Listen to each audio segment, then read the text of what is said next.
Cuadernos de lectura. Apuntes para armar un escritor. Somos Jessica Prado y Mónica Quintero.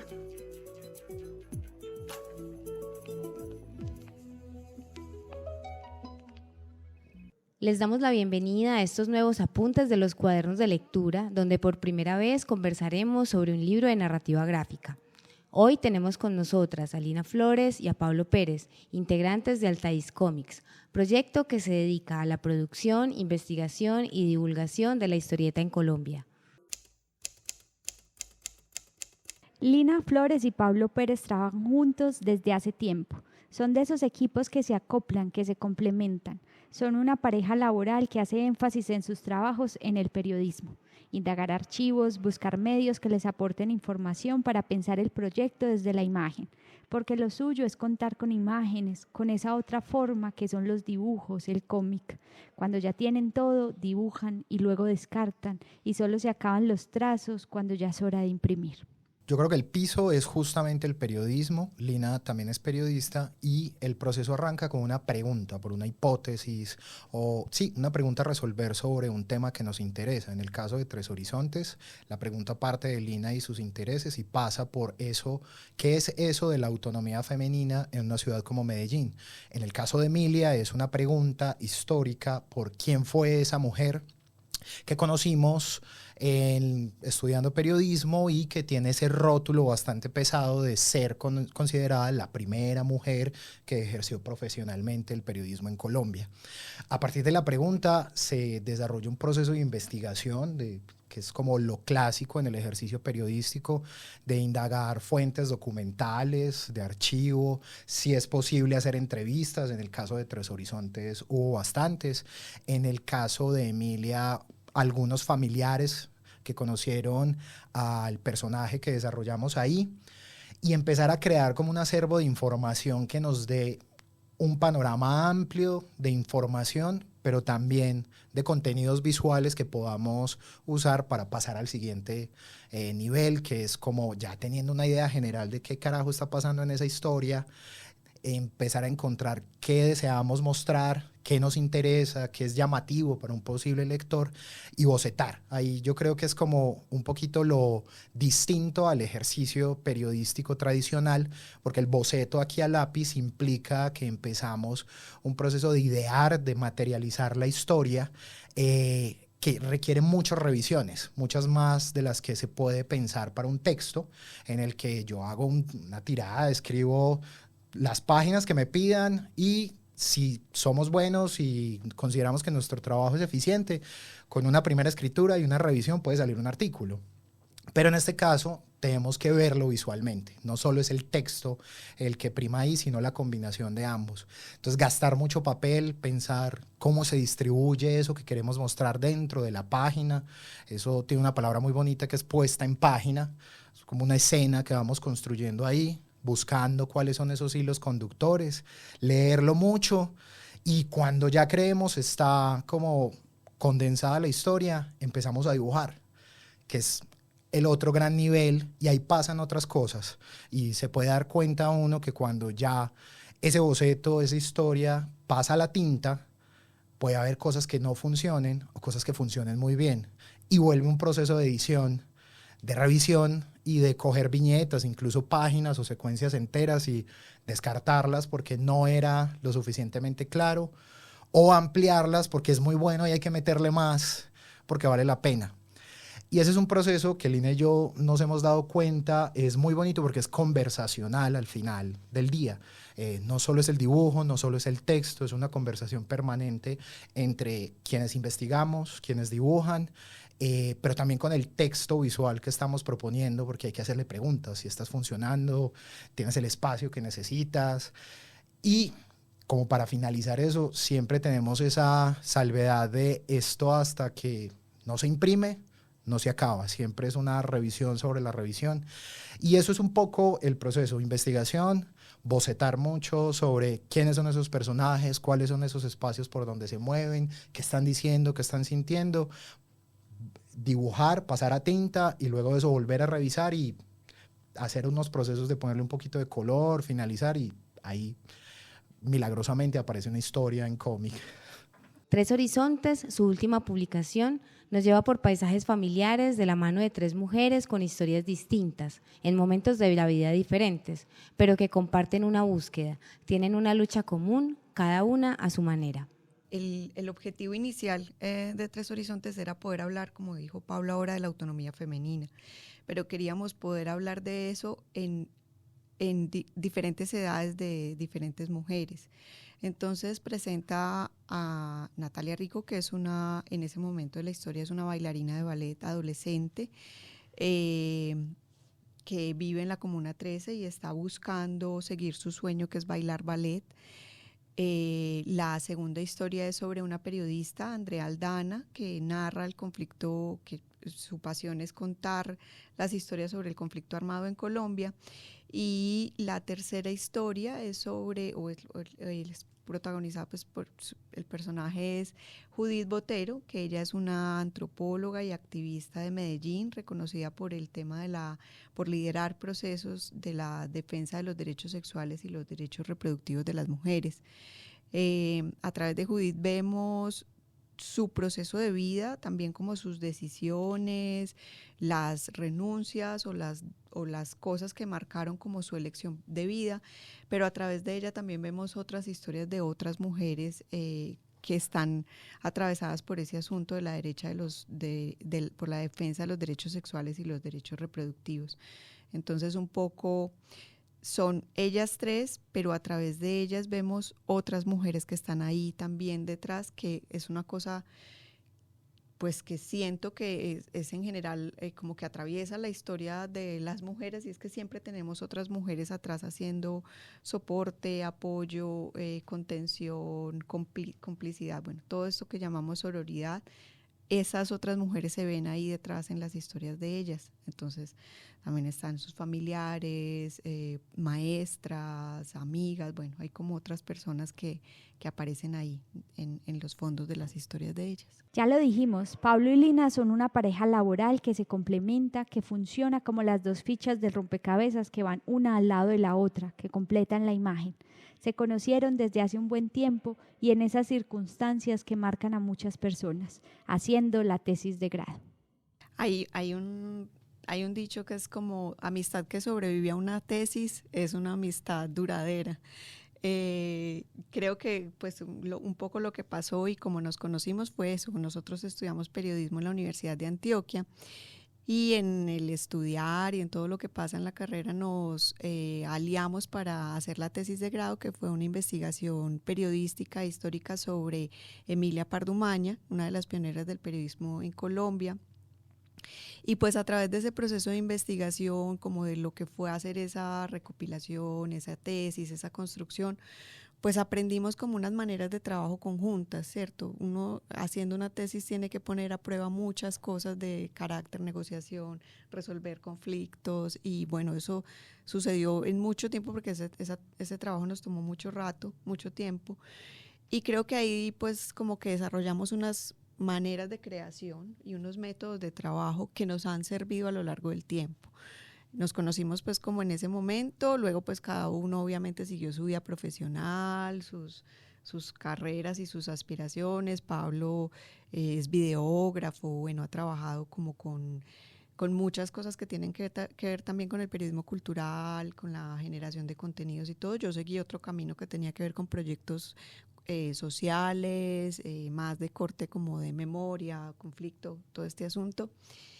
Y luego de un tiempo, a la par hicimos en ese periodo de tiempo hicimos algunos productos de divulgación sobre el trabajo de Emilia, pues porque sentíamos que había una deuda también de contar a ese personaje. Y una tesis no es suficiente porque una tesis se queda en las bibliotecas de las universidades. Entonces había que buscar otras maneras de narrar para hacer divulgación sobre ella. Entonces hicimos otras cosas, artículos, participar en congresos, bueno, un montón de cosas. Y luego Pablo es un amante del cómic de toda la vida. Pablo dibuja desde pequeño y nunca dejó de dibujar. Y Pablo me propuso que hiciéramos una adaptación en cómic sobre algo de Emilia. Entonces nos sentamos a pensar como ese nuevo proyecto y ahí digamos que se cruzaron como todo ese interés del lenguaje visual que traía Pablo y todo el interés que yo traía del asunto de la memoria, de narrar como de los relatos del yo, de la vida como también de las mujeres, y hicimos pues como todo un nuevo proceso de crear juntos algo, y ahí creamos la biografía o las memorias gráficas de Emilia, pues la línea editorial de ese cómic es, a partir de la misma voz de Emilia, contarla a ella, que ella misma se cuente. Lo que hay ahí no son columnas como de corte periodístico, sino de corte autobiográfico. Son relatos de memoria en los que ella nos permite ver quién era ella, cómo llegó al periodismo, cómo fue su infancia. Y bueno, ahí estaba como todo ese cruce del interés de la memoria y del interés del lenguaje visual. Y pues nos aliamos y a partir de crear ese Emilia, pues empezamos a gestar el proyecto conjunto que ahora es Altaís Comics, que es también no solo producir cómics, sino hacer investigación sobre el cómic en Colombia y hacer divulgación también de todo lo que pasa en la escena del cómic nacional. Y pues el proceso de trabajo yo creo que uno se lo va reinventando cada día. Bueno, esos son tirones y mechoneadas siempre. Es divertido en retrospectiva porque implica muchas conversaciones.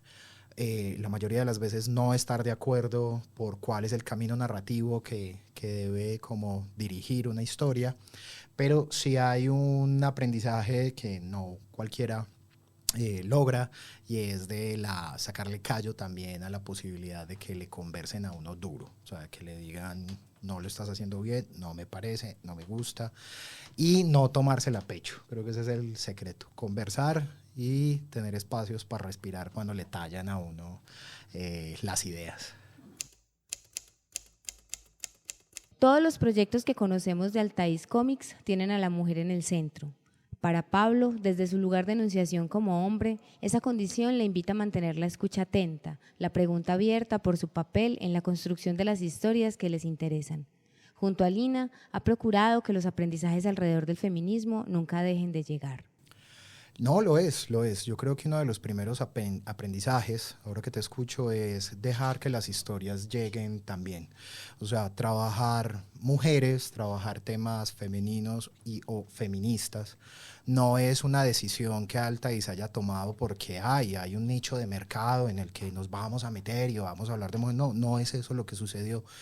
Fue más una exploración por el lenguaje de la narración visual y periodística, como lo anotaba Lina, y Emilia aparece como resultado de una investigación y un primer material como a trabajar esta mujer desde una investigación histórica, mirar ese personaje en retrospectiva. Cuando llega a Tres Horizontes también es una invitación realmente que llega de parte de Lina, con la que me confronto y me hago la pregunta de si soy la persona correcta para hacer un ejercicio de investigación, además de representación de un tema que, por más abierto que me encuentre, no voy a entender en su totalidad, porque estos temas transitan por el cuerpo, por el cómo se vive la ciudad, y ahí conecta con eso que decía un poco Lina y decía yo también, de abrirnos a una conversación con unas historias que van llegando y preguntarnos también cuál es mi lugar como narrador, mi lugar como periodista, como hombre periodista, además.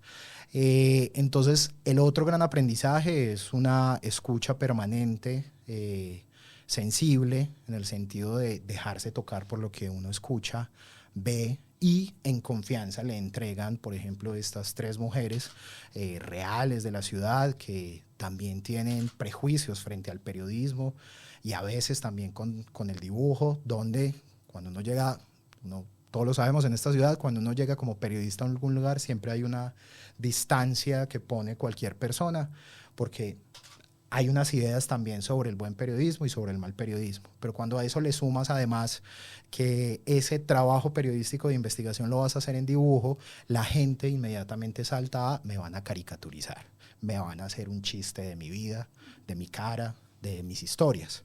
Entonces es necesario y también estoy en ese proceso de seguir afinándolo, tener una escucha sensible y una disposición también a hacer ejercicios de divulgación sobre lo que uno hace.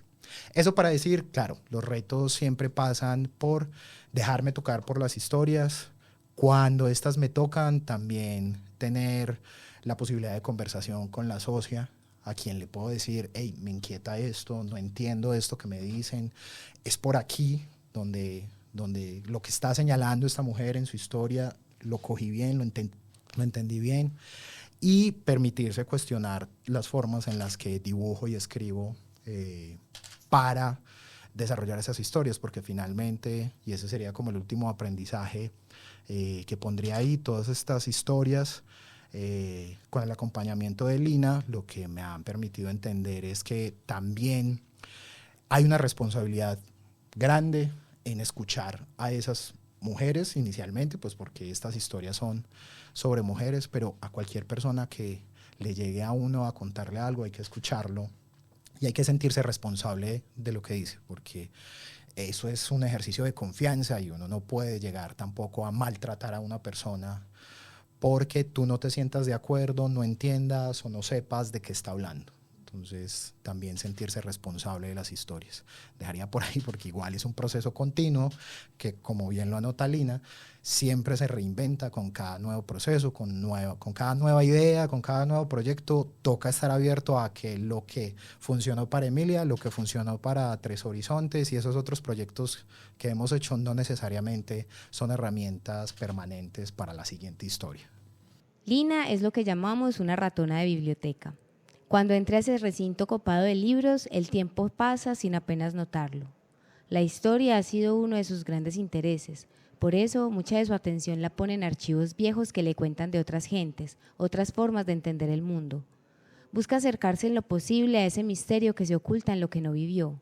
Si bien, contrario a esto, el relato de Tres Horizontes es sobre una situación contemporánea, por sus venas corre también el antecedente de una lucha que le importa. Entonces, Lina lo asume con la misma avidez que se entrega a la indagación por el pasado.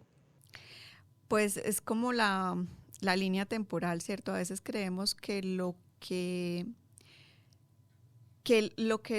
tenemos para contar hoy, o sea, como estas mujeres del presente, como que no podríamos ver cosas de los procesos históricos a través de ellas, y por el contrario yo creo que uno puede leer incluso en las historias contemporáneas todas las luchas o procesos que tienen que ver con temas históricos.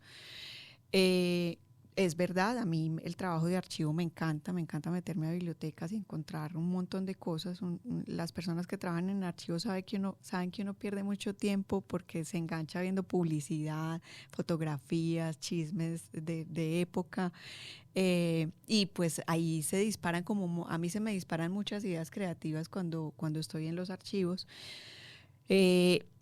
Y tienen maneras de proceder o de trabajo diferentes, porque es cierto, o sea, con un personaje como Emilia, por ejemplo, que ya había fallecido hacía tantos años, que de hecho quedaban muy pocas personas vivas que la hubieran conocido directamente, era mucho más difícil acceder a ciertos rasgos, digamos, como íntimos de su personalidad o de su manera de ser, ¿cierto? Nos quedaba, era como lo que había quedado registrado en prensa o en el voz a voz familiar, en anécdotas, en fotografías, pero hay como cosas del carácter de esa persona a las que uno no vas a poder llegar a conocer, pues porque nunca interactuaste directamente con esa persona, no sabes si se hubiera molestado o no, o cuando estaba triste por algo que le sucedía, como ciertas cosas que pues digamos en un acercamiento a mujeres contemporáneas uno pensaría que tal vez sí puedes llegar a conocer como esas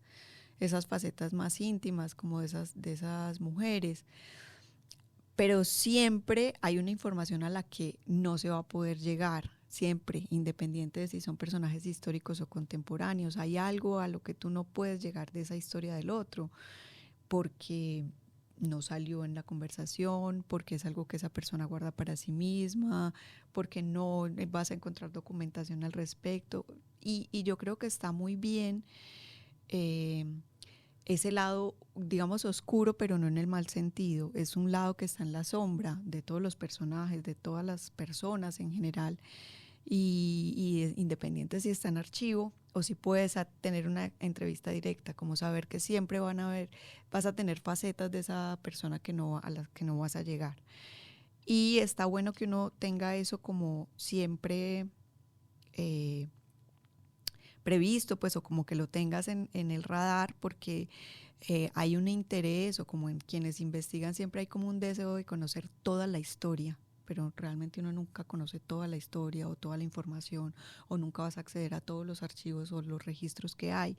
Siempre hay algo que se queda velado, hay información a la que no puedes acceder, hay documentación que te llega cuando ya publicaste, pues es como también la renuncia a cubrir todo el espectro.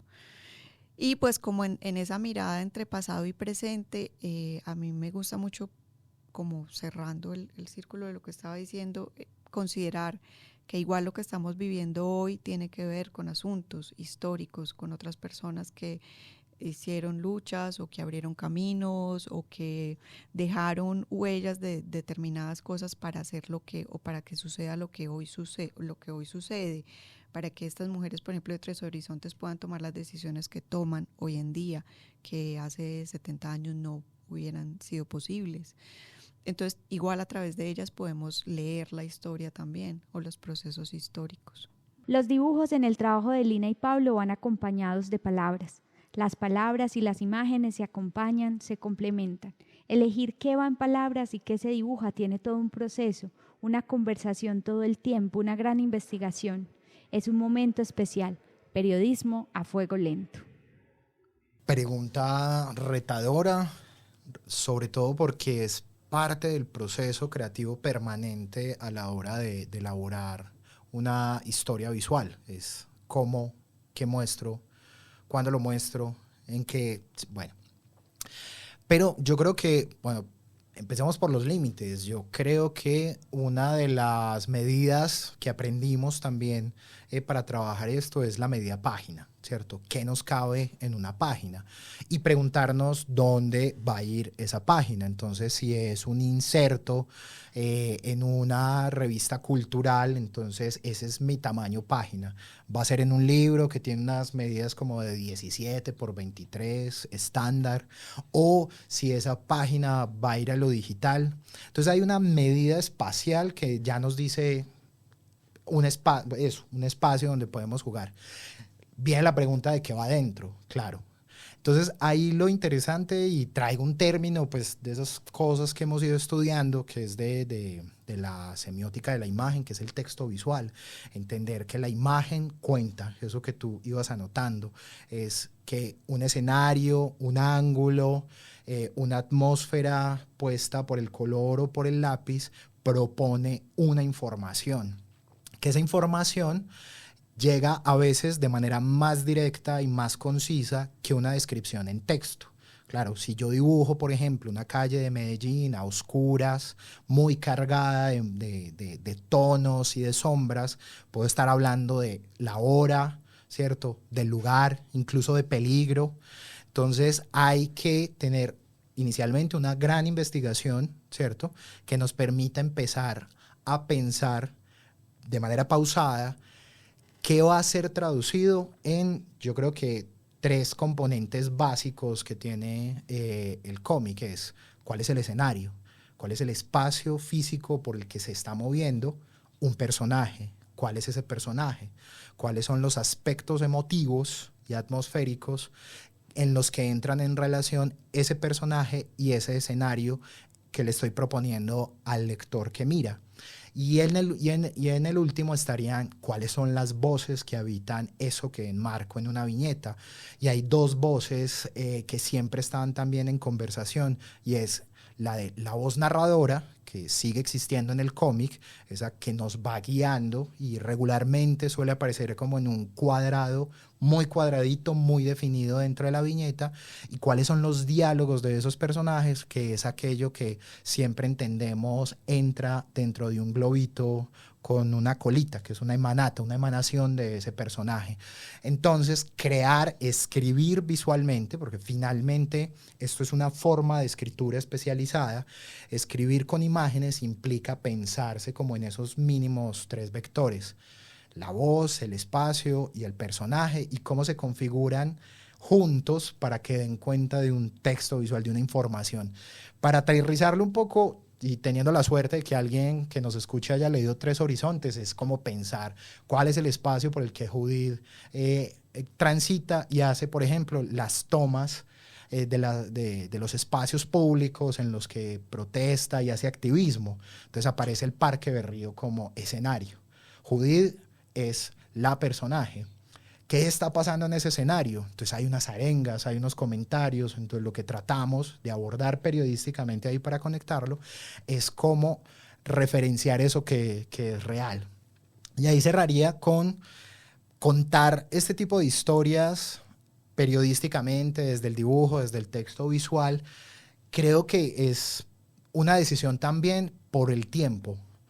Lo periodístico, sobre todo en términos digitales, de redes sociales o de comunicación para medios, implica tratar más bien de captar la realidad a unos ritmos muy acelerados que hoy día son mucho más rápidos, dada ese pensamiento algorítmico que ha invadido el periodismo.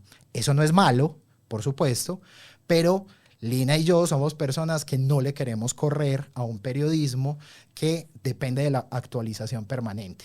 Insisto, eso no es malo, es uno de los muchos tipos de periodismo que hay, y buscamos un periodismo que implique hacerlo de manera más reposada, ¿cierto? Y este es un tipo de periodismo que, como el periodismo literario o narrativo, implica que quienes escriben sobre la realidad van, interactúan, se dan tiempo, hay más espacio para escuchar, ser sensible, pero también se le otorga tiempo a pensar eso que vamos a mostrar, que vamos a decir, y por eso también suele ser muy rico en conversación este tipo de historias visuales, porque promueven una conversación a un ritmo distinto de otros tipos de periodismo. Entonces ahí hay una riqueza muy interesante y un disfrute que nosotros tenemos, darle tiempo para que esto se cocine, como decía Patricia Nieto, pues que se haga periodismo a fuego lento. Medellín es una y muchas al tiempo. Todo depende de quien la habita, de los ojos con los que se mira. Lina y Pablo se ocuparon de retratarla desde algunas de sus facetas, las que les mostraron Natalia, Andrea y Judith.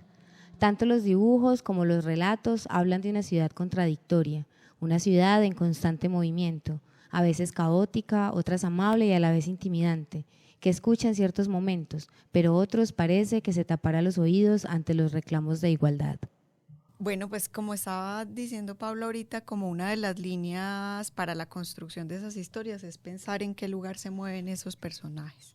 Y pues el lugar, como el principal lugar era también poder narrar la ciudad de Medellín, pero narrarla desde cómo es la experiencia de cada una de estas mujeres en cada uno de esos espacios, porque no es la misma ciudad aunque sea Medellín, no es la misma ciudad ni para Natalia, ni para Andrea, ni para Judith, ¿cierto? Por ejemplo, una experiencia de Natalia en esa ciudad es hacer ese tránsito entre su casa y la escuela de ballet, pero ¿qué implica ese tránsito? ¿Qué tipo de lugares son? ¿A qué hora se tiene que desplazar?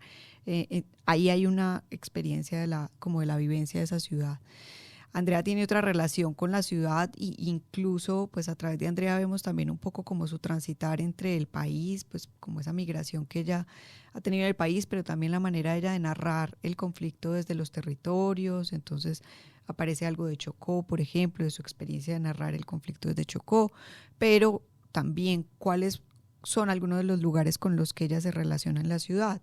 Entonces, por ejemplo, está un tránsito en espacios culturales de la ciudad, una Medellín cultural se puede ver, por ejemplo, a través ahí de Andrea, una Medellín que nos presenta como un parque en el que se da como cierta confluencia como de personas que tienen que ver con el sector cultural, como espacio de bohemia también, o de tertulia, o de intercambio. Entonces ahí aparece esa otra ciudad. Y a través de Judith, yo creo que también uno puede ver una ciudad o una Medellín en la que, digamos, reconocemos algunos lugares o algunos espacios icónicos, un parque de Berrío, ¿cierto? Como una plaza pública, espacios emblemáticos, pero que son apropiados o que son tomados por ella para hacer activismo, movilización, denuncia en el tema de los derechos sexuales y reproductivos. Entonces es cómo yo me apropio también de ese lugar o de ese espacio de la ciudad, que puede ser un espacio icónico central, un parque de Berrío en Medellín, pero para hacer un plantón, para hacer una denuncia pública, para poner unos carteles y unas arengas en favor de una lucha en la que ella se está manifestando. Entonces vemos es una Medellín atravesada por la experiencia de vida de estas mujeres, que yo creo que también es muy bonito porque la ciudad habla a través de ellas, ¿cierto? No es una ciudad pasiva, es una ciudad también activa en la interacción, en la movilidad, en las dinámicas que se presentan ahí como a través de lo que ellas están experimentando en esos espacios. De cualquier forma, una cosa queda clara en Tres Horizontes. Ser mujer u hombre definitivamente incide en cómo se vive y se entiende Medellín. Es que yo creo que es muy particular porque realmente la palabra autonomía yo creo que no está explícita en no sé si, bueno, solo en la contraportada, pero realmente en el interior del libro no hablamos de autonomía. Porque es que eso es como tiene que ver es la experiencia directa de las mujeres en su proceso de vida, a lo que deciden en sus vidas, a lo que renuncian, cómo se posicionan ante una decisión que ya tomaron, con qué determinación la asumen o no. Todo eso tiene que ver pues como con esos procesos de autonomía. Y yo creo que es muy particular porque es que en ningún momento se nombra explícitamente que eso ahí es una decisión diferente, ¿cierto? Como que el hecho de que una adolescente decida ir sola a una clase, así le toque devolverse sola de noche o tarde, se está hablando como del carácter o de la autonomía, que es una decisión que marca su carácter explícitamente. Pero quien lee puede tener de pronto una conexión con esa historia. Y de hecho nos ha pasado como comentarios de algunas personas que lo han leído que dicen, claro, yo en algún momento decidí hacer esto en mi vida y me tocaba recorrer tarde la ciudad, yo me siento identificada porque es que nadie sabe lo que es que uno esté parado esperando un bus de noche sola y la alegría que uno le da cuando ve que llega el bus, y eso no se dice explícitamente, pero la experiencia de quien lo lee puede que se conecte o no con esas vivencias. Y yo creo que un poco eso es lo que se deja también entre líneas, con qué me conecto yo en mi experiencia de vida con estas historias. Hay quien se conectará con el hecho de que renunció a su vida profesional y se hizo cargo de su familia, pues que hay una de las historias que tiene que ver con esto, o que en algún momento después de esa decisión dice, no, quiero volver a estudiar o quiero volver a trabajar, o cierto, es como dejar que a través de las experiencias que ellas mismas tomaron, quien lee la historia pueda sentirse identificado no con su propia experiencia de vida. Y pues es que yo creo que ahí también está como la diferencia de percepciones de si la lee un hombre, si la lee una mujer, si la lee una mujer de Medellín, si la lee una mujer de una Medellín rural o de una Antioquia rural, ¿cierto? También cuál es la manera o la cercanía que puedo tener con ciertas de estas experiencias o con estas decisiones que ellas toman ahí. Hay una frase que a mí me parece muy contundente y que pues quisiera como leer acá porque es como una frase que entrega Judith en algún momento y que creo que tiene que ver con todo eso de finalmente la autonomía, y es que ella dice: realmente la cultura patriarcal impone cosas que sin darnos cuenta vivimos y aguantamos, y resolverlas es parte de la libertad y de la autonomía de cada persona. O sea, finalmente es como, no es que hay decisiones que están bien o mal, ¿cierto?, en la vida de las mujeres, pues, o como en los caminos que cada una de ellas toman, sino que su elección y cómo lo asume tiene que ver con esa autonomía. También estaría bien, pues, como que en algún momento yo diga, no me voy a quedar tarde, no me voy a exponer, no sé, eso también hace parte de la autonomía. Es como, yo puedo decidir si lo hago o no, si voy o no voy, si pido que me acompañen o no. Es como, no es porque no hay que entrar a juzgar esas decisiones en términos de porque también es juzgarlo desde la experiencia de cada uno, ¿no? Es poder ver cuál fue su experiencia y cómo asumió esas decisiones que tomó. Contar se puede de muchas maneras. Algunos eligen escribir, otros decirlo en audio, en fotografías. Lina y Pablo eligieron la novela gráfica, eligieron que podían decirle todo con dibujos, con los trazos que salen de la mano de él, aunque ella también tiene lo suyo, sobre todo en las libretas de apuntes. Saben que en ese formato hay muchas posibilidades expresivas y un hecho muy importante, la posibilidad de conectarse de otra manera, muy cercana con los lectores. Tal vez hay que dejar los prejuicios y las ideas preconcebidas de los dibujos. Yo partiría desde que empezamos a hacer este tipo de historias, siempre han aparecido algunas voces críticas que hemos tratado de escuchar también para entender desde dónde parten. Que, por ejemplo, nos han dicho que rebajamos, por ejemplo, la calidad, la importancia, la necesidad de las historias al no escribirlas y sí dibujarlas, ¿cierto? O que nos digan que ese dibujo parece inacabado, que debería ser otra forma, otra mano que dibuja, incluso otra mano que investiga. Y eso lo pongo de punto de partida porque es interesante que en nuestro proceso, creo que es compartido, me arriesgaría a afirmarlo, nos hemos dado cuenta que el dibujo como arte narrativo, como forma de escritura visual, permite proponer conversaciones muy cercanas. Lina lo tocaba hace un momento, de proponerle formas de conectarse a esos lectores. Todos tenemos una relación con el dibujo. Yo creo que todos dibujamos, lo creo sinceramente. La única diferencia entre esos que parecemos profesionales y esas personas que en su mesa de trabajo están diciendo que hacen matachitos, garabatos, bolitas y palitos, es un tema, como pasa con cualquier deporte o incluso con la práctica de las artes, eso, es una diferencia en práctica.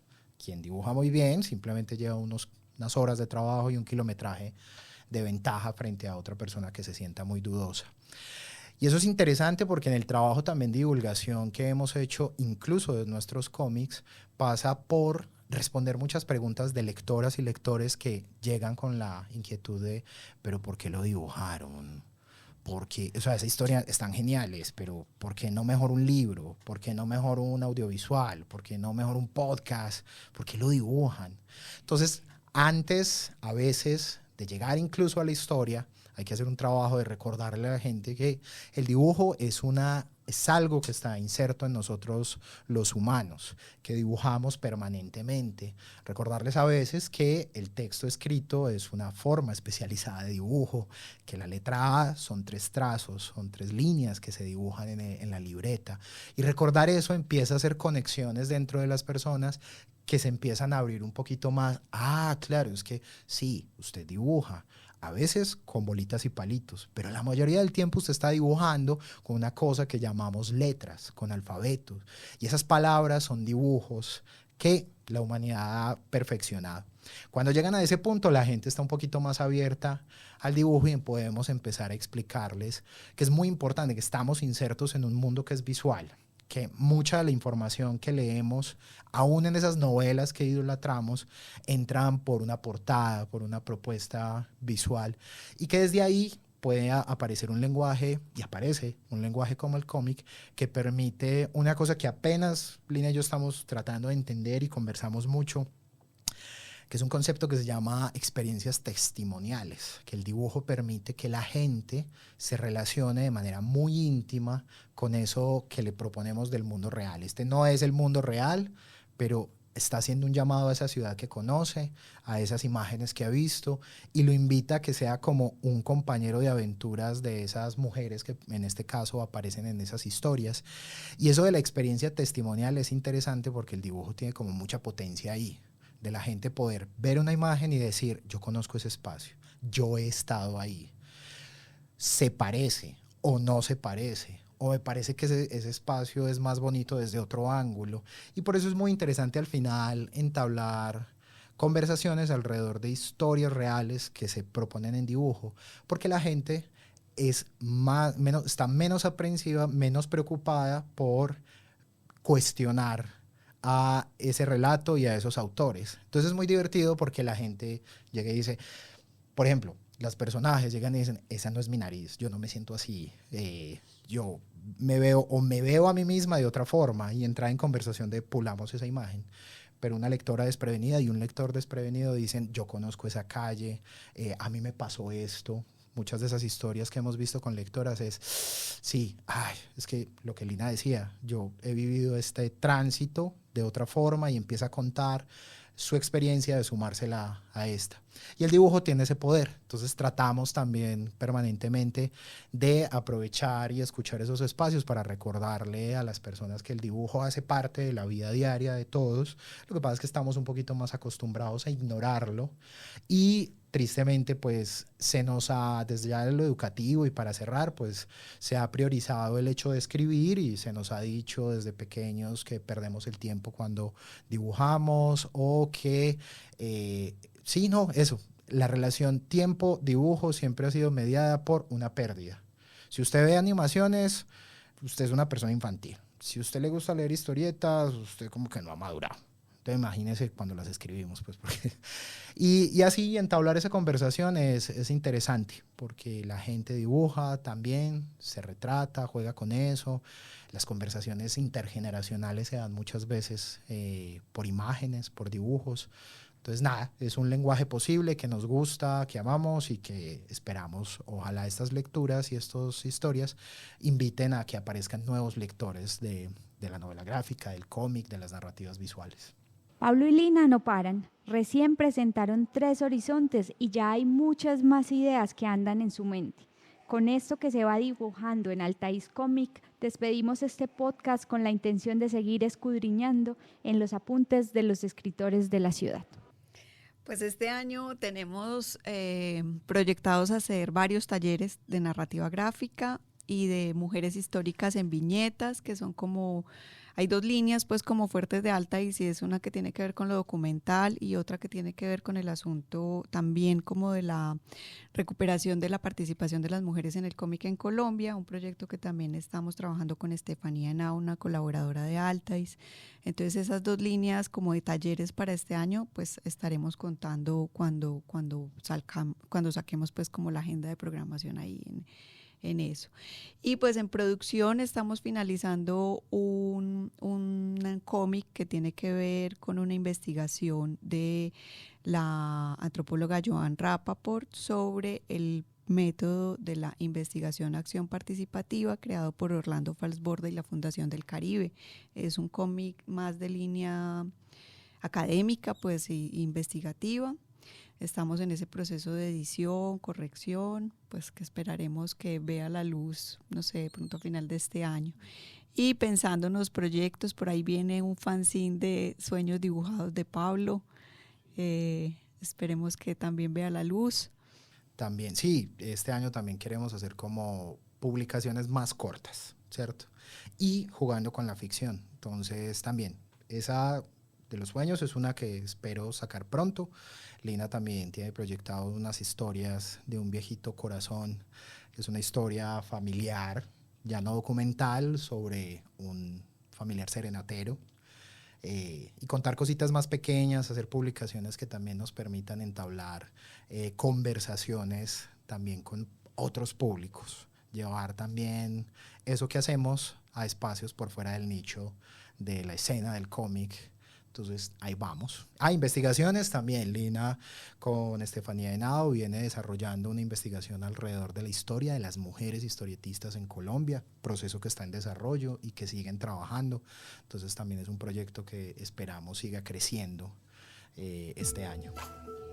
Este fue un podcast hecho por la Fiesta del Libro y la Cultura de Medellín y la revista Generación del periódico El Colombiano. Cuadernos de lectura. Apuntes para armar un escritor.